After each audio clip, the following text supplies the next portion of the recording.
ہشام کے بیٹے عمر کو اور خطاب کے بیٹے عمر۔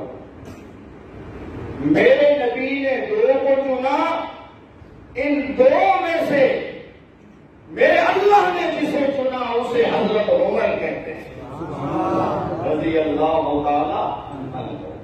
سبحان اللہ، کیا عظمت ہے حضرت عمر رضی اللہ تعالی عنہ کی۔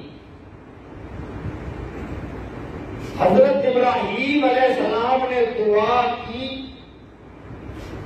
دعا قبول ہو گئی۔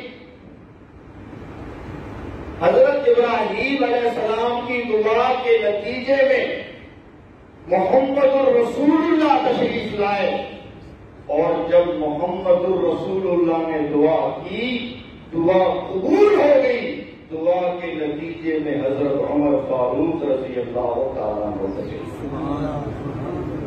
میرے نبی دعائے خلیل ہے، اور حضرت عمر دعائے امام الانبیاء ہے صلی اللہ علیہ وسلم۔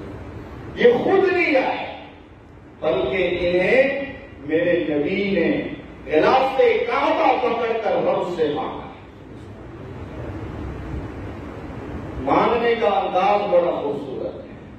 مولا، ہم تعداد میں تھوڑے ہیں، کمزور ہیں، اپنے اسلام کا اظہار نہیں کر سکتے، مولا ہمیں اسلام کی طاقت چاہیے، اسلام کی عزت چاہیے، عمر دے دے، قربان جائیے، میری اور آپ کی عزت اسلام کی وجہ سے، اور اسلام کی عزت حضرت عمر رضی اللہ تعالیٰ۔ نبی کریم صلی اللہ علیہ وسلم نے مانگا، تب حضرت عمر آئے۔ یہی امتیاز ہے، یہی شان ہے جو حضرت عمر رضی اللہ تعالیٰ عنہ کو باقی صحابہ سے ممتاز کرتی ہے، کہ میرے نبی کے جتنے صحابہ ہیں وہ سارے مرید پیغمبر ہیں، اور حضرت عمر مراد پیغمبر ہیں۔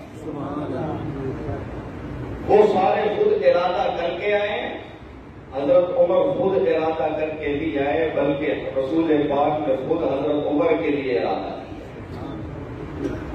سارے صحابہ طالب پیغمبر